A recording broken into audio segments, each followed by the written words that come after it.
सुंदर बेबी तो सबको चाहिए ना, आपको भी। तो आज मैं आपको विंटर स्पेशल एक अमेजिंग ट्रिक बताने वाली हूँ। घर को क्या फायदे पहुँचते हैं कैरेट से और कैरेट की यूजेस क्या क्या हैं, किस किस तरीके से आप यूज कर सकते हैं उसको। बहुत ही अमेजिंग मेथड्स में बताने वाली हूँ हर तरीके का, जिससे कि आपको कैरेट को बस एक कैरेट कैरेट नहीं रह जाएगी, फंक्शनल फूड बन जाएगा, एक थेरेपेटिक फूड बन जाएगा और इससे आप अपनी प्रेगनेंसी में ज्यादा से ज्यादा न्यूट्रिशन ले पाएंगे। So mummies, welcome to YouTube mom. Do subscribe us because many more surprises are on the way.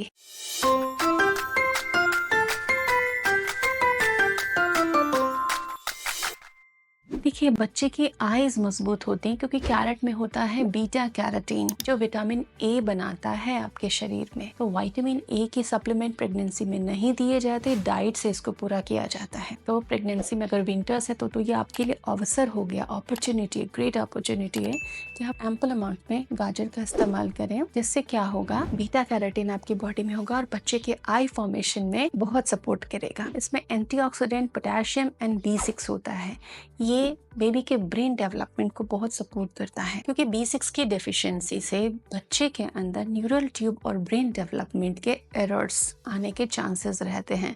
तो नेचुरली अगर हम डाइट से ले लेते हैं हर दिन, तो ये बहुत ही खूबसूरत बात होगी और ये आपके बच्चे के ग्रोथ के लिए बहुत ही इंपॉर्टेंट बात भी होगी। बच्चे के ब्रेन का डेवलपमेंट हम सब जानते हैं कितना इंपॉर्टेंट है। इसके साथ ही कॉन्स्टिपेशन जब फीमेल्स को रहता है, क्रॉनिक कॉन्स्टिपेशन रहता है, तो ये प्री मेच्योर लेबर को इंड्यूस करता है, ट्रिगर मारता है। तो गाजर जो है नेचुरली कॉन्स्टिपेशन को रिड्यूस करता है। क्यों? क्योंकि एक तो बॉडी के एक्स्ट्रा जो हार्मोन्स है, टॉक्सिन्स है, उनको निकालता है, लीवर साफ करता है, लीवर के लिए अमृत की तरह है। दूसरा, फाइबर रिच होता है, फाइबर रिच होने से गट अच्छा रहेगा।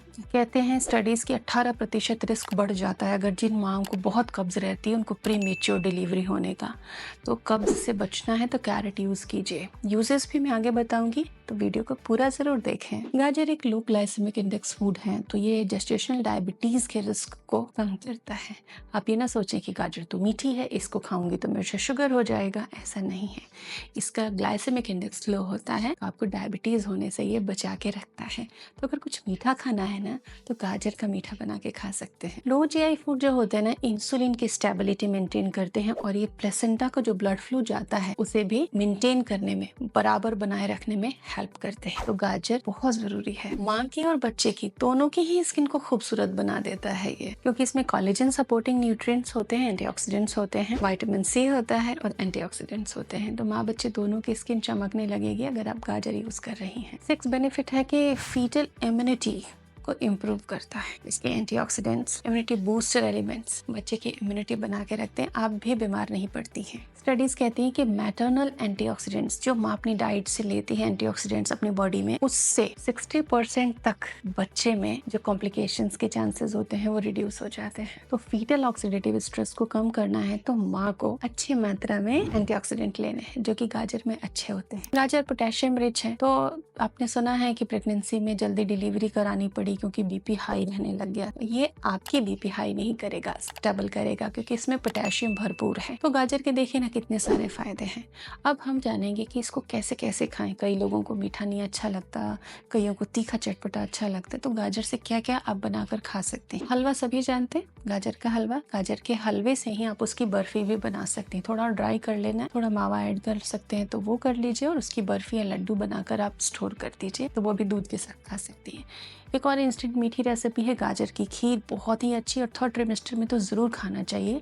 ये बच्चे का वेट गेन लेने में बहुत हेल्पफुल होती है। तो गाजर को दूध में पकाना है, थोड़े ड्राई फ्रूट्स और इलायची पाउडर ऐड करना है, थोड़ा सा खजूर ऐड कर दीजिए मिठास के लिए। तो इस तरह से गाजर की खीर तैयार हो जाती है। इसके अलावा गाजर को आप 2-3 इंच के लंबे लंबे टुकड़ों में काट कर कुछ मसाले, खड़े मसाले जैसे मेथी, कलौंजी, अजवाइन, सौंफ, जीरा, राई, इनको हल्का रोस्ट करके पीस के इस मसाले में नींबू के रस में या हल्के सरसों तेल में आप डालकर 1-2 दिन धूप दिखा देते हैं, तो ये इंस्टेंट वाला अचार तैयार हो जाता है। इसे भी आप खा सकते हैं। और सरसों का पानी तैयार करके हींग, नमक, काला नमक, मिर्ची वगैरह डालकर आप फर्मेंटेड गाजर भी तैयार कर सकती हैं, तो ये भी आपके इंटेस्टाइन के लिए अच्छा रहेगा। तो ये चटपटी वर्जन हो गया, फर्मेंटेड वर्जन हो गया, मीठा वर्जन हो गया। अब अब बात आती है कि सबसे हेल्दी मैं किसे मानती हूँ, तो पर्पस के अकॉर्डिंग चीज़ें हेल्दी मानी जाती हैं। अगर खून बढ़ाना है तो सुबह सुबह नाश्ते के साथ गाजर, चुकंदर, अनार का जूस ले लीजिए 1 ग्लास। वेट बढ़ाना है तो गाजर की खीर और हलवा ले लीजिए। आंतें अच्छी करनी है तो गाजर का अचार और फर्मेंटेड गाजर ले लीजिए। और कब्ज बहुत रहती है ना, तो गाजर का सलाद ज़रूर खाइए आप। रॉ गाजर आप ज़रूर खाइए। साथ ही हम गाजर का रायता भी तैयार कर सकते हैं। गाजर को सब्जी में भी ऐड कर सकते हैं। गाजर को कटलेट्स वगैरह में भी आप ऐड कर सकती हैं। कई और भी तरीके हैं। आपके पास अगर कुछ तरीके हों इन सब के अलावा तो ज़रूर ऐड करें, मॉमीज़ को हेल्प मिलेगा। Thanks for watching, stay tuned.